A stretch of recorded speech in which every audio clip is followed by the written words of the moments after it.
Enfin, Lando Norris est vainqueur d'un Grand Prix de Formule 1. Il s'est imposé sur ce Grand Prix de Miami. C'est une victoire qui veut dire énormément de choses pour lui, bien sûr, mais pour McLaren dans la globalité. Ça faisait c'était son 110e Grand Prix en Formule 1.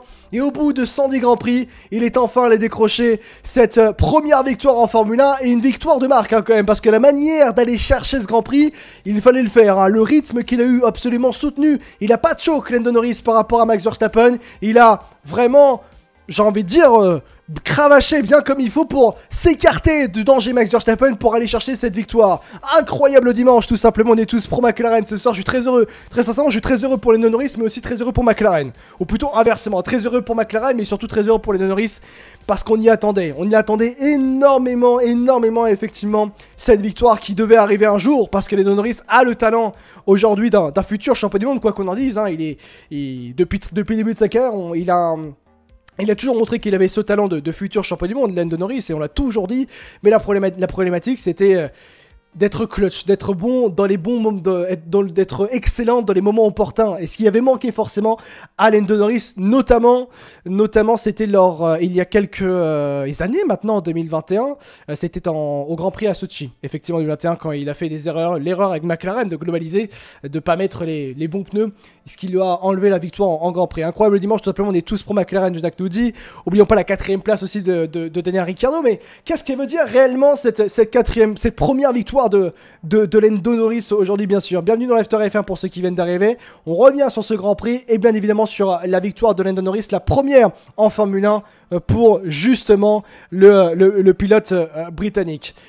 Déjà, cette victoire pour Lando Norris, elle veut dire énormément de choses du point de vue personnel. Enfin, Lando Norris a cette première victoire en Grand Prix. Et elle veut dire beaucoup de choses pour lui, pour un pilote de Formule 1, gagner sa première victoire en Grand Prix, c'est une chose. Mais pour un pilote comme Lando Norris, qui a un talent absolument exceptionnel, qui est le leader des McLaren aujourd'hui, on rappelle que Lando Norris est arrivé en Formule 1 avec McLaren et il a remporté enfin son premier Grand Prix de Formule 1 avec McLaren. C'est une si belle histoire. C'est une magnifique histoire qu'a pu écrire justement Lando Norris. Et c'est un premier chapitre, on va dire ça ainsi, avec McLaren qui s'est conclu aujourd'hui. Maintenant, c'est un autre chapitre qui s'ouvre avec McLaren pour Lando Norris. Et en fait, il s'est passé tellement de choses dans la carrière de Lando Norris qui fait que cette victoire, elle était tellement attendue. Et quand on voit la victoire de Norris, on dit enfin, on dit surtout enfin. Parce que il y a eu ses débuts en Formule 1. Et il y a eu les moments où il devait gagner, où il a raté ses opportunités. Je pense notamment, j'ai envie de dire, à Monza 2021. À Monza 2021, il n'est pas meilleur que Ricciardo, il ne va pas remporter ce Grand Prix. Quelques semaines après, à Sochi 2021, il fait une erreur avec son équipe de ne pas mettre les bons pneus et de ne pas rentrer au pit quand il commençait à pleuvoir. Et ça a été une erreur. Et même dans d'autres moments, dans d'autres situations, il aurait pu se mettre de bonnes positions. Il n'a pas pu le faire parce qu'il a fait des erreurs. Et là, en fait, cette victoire, c'est comme si un attaquant débutait sa carrière professionnelle dans le football, mais il n'arrivait pas à marquer parce qu'il manquait encore quelque chose. Là, Lando Norris a enfin réussi à scorer. C'est comme si c'était un énorme déblocage pour Lando Norris, un relâchement. Parce que oui, Lando Norris, il avait toujours eu le potentiel d'un futur vainqueur de Grand Prix, mais il a surtout le potentiel d'un futur champion du monde de Formule 1. Et là, cette victoire en Grand Prix, ça peut lui permettre de débloquer quelque chose et peut-être d'être plus serein, d'être plus sûr et de prendre en maturité.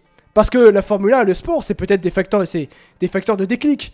Et cette victoire peut être réellement un déclic. Parce qu'elle arrive enfin, cette victoire pour Lando Norris.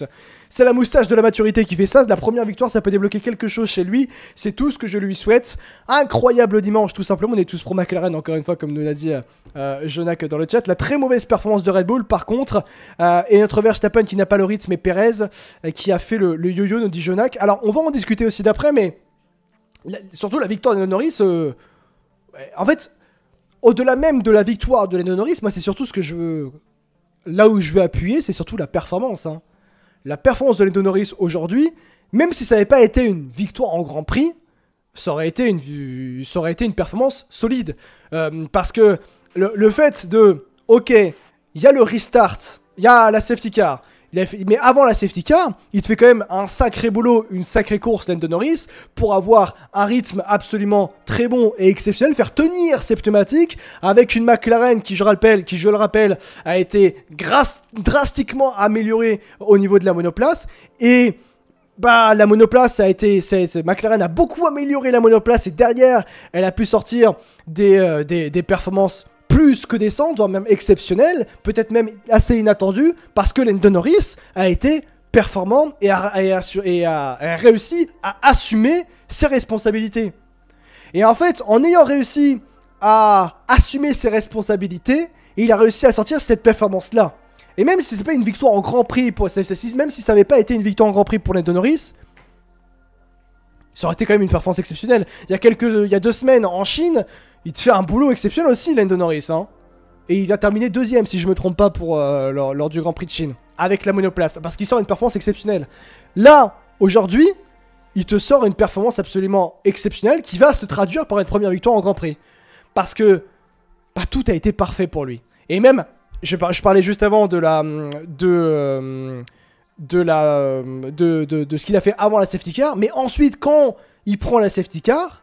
Après la safety car, la relance, il assume ses responsabilités en disant « Ok, je sais ce que je peux faire, j'ai un rythme, je sais que je peux avoir un rythme exceptionnel avec cette McLaren et que je peux être plus rapide que Verstappen. » Le dire, c'est une chose, mais le faire, c'est une autre chose.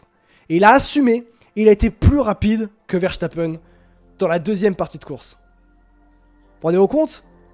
Lando Norris, avec sa McLaren, a maîtrisé Max Verstappen au volant d'une RB20. Vous vous rendez compte de ça ? Alors oui, cette victoire en Grand Prix, c'est une chose, la performance en est une autre, mais les deux ont permis mais cette performance, du moins, a réussi à Lando Norris d'aller chercher sa première victoire en Formule 1. Et c'est ça qui est fou. Les améliorations ne vont pas beaucoup se ressentir. Ah ouais ? Bah c'est pas faux. Verstappen est en train d'halluciner en cool room en voyant que Perez a failli choper au départ. Ah oui, il a pas vu ça, c'est vrai, ouais.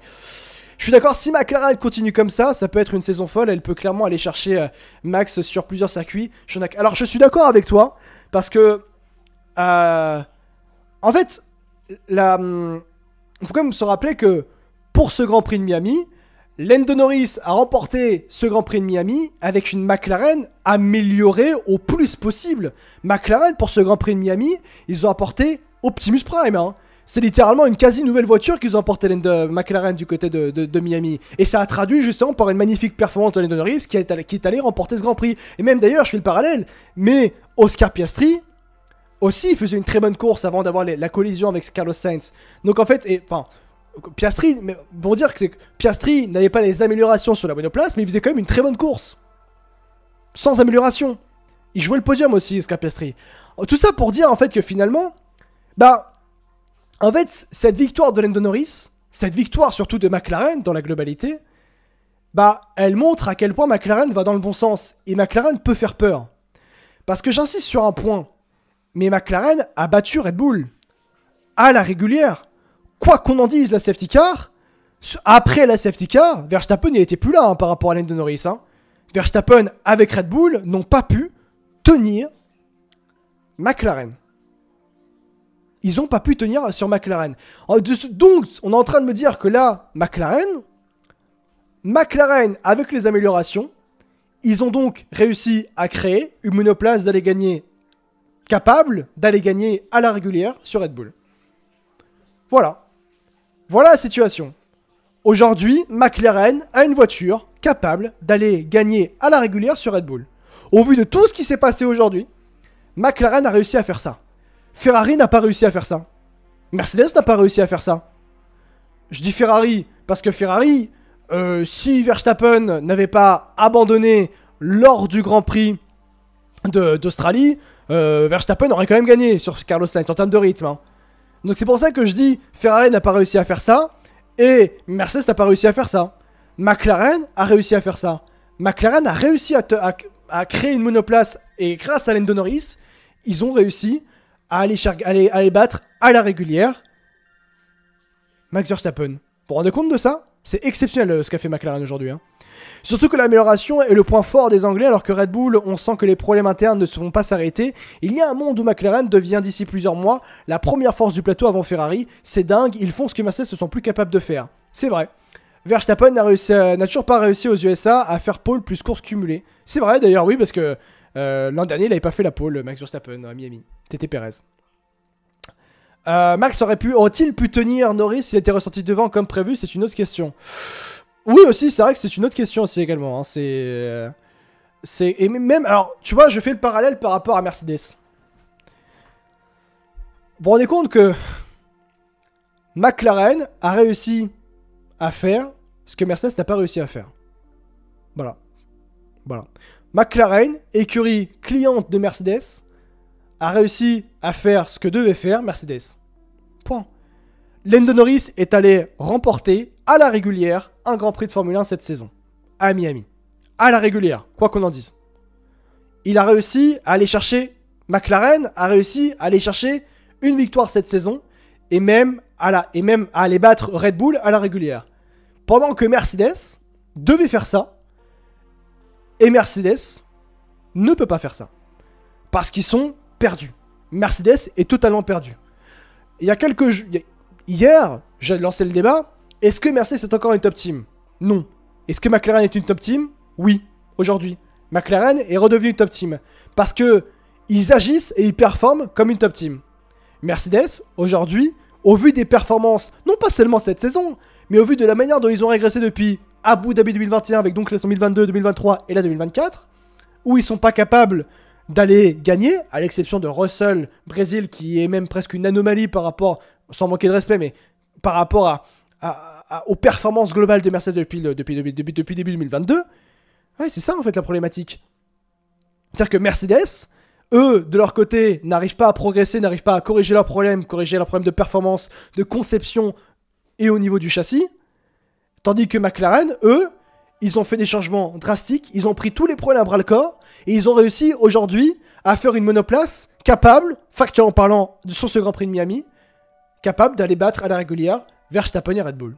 Voilà la situation aujourd'hui. Donc oui, c'est problématique. Aujourd'hui, McLaren a réussi à faire ce que Mercedes devait faire. C'est très dommageable. Hello, je suis devenu fan de la safety car, c'est quand même une dinguerie. Elle est restée un tour complet devant Max, ça a laissé Norris pit tranquille. Bah en fait, c'est pas Norris la problématique, hein. C'est surtout la FCA qui a peut-être fait une problématique. Mercedes se sont entêtés avec une monoplace sans ponton ce qui a plombé peut-être tous les projets. Ils ont accumulé trop de retard. Ouais, il y a ça aussi, c'est vrai. Mais c'est une victoire. Franchement, cette victoire de McLaren, elle veut dire énormément de choses. Énormément de choses. La manière dont les choix ont été faits du côté de chez McLaren, les choix ont été réalisés du côté de chez McLaren, comment Zak Brown a voulu reconstruire une écurie, et il a réussi à le faire, hein, puisque maintenant, depuis 2021, McLaren est double vainqueur de Grand Prix, très clairement. Moi, je comprends toujours pas cette histoire de safety car. Max Verstappen, beau joueur compte tenu des circonstances. Oui, mais alors après, à noter que Red Bull s'est fait maîtriser par McLaren sur la deuxième partie de course, hein. McLaren construit sa propre suspension, ils achètent que le moteur. Et alors? Et alors, sincèrement, Yazoo, hein. Et alors? McLaren a moins de... Enfin, je crois que McLaren a moins de moyens que Mercedes, par exemple. En termes de... en termes de moyens financiers, par exemple. Présent que les Red Bull ont moins de rythme quand même quand la température de la piste était élevée depuis le début de la saison. Les pistes étaient plus fraîches. C'est peut-être Astroscape. Et même dans la globalité... ça reviendra à la performance de McLaren, très clairement. Donc ouais.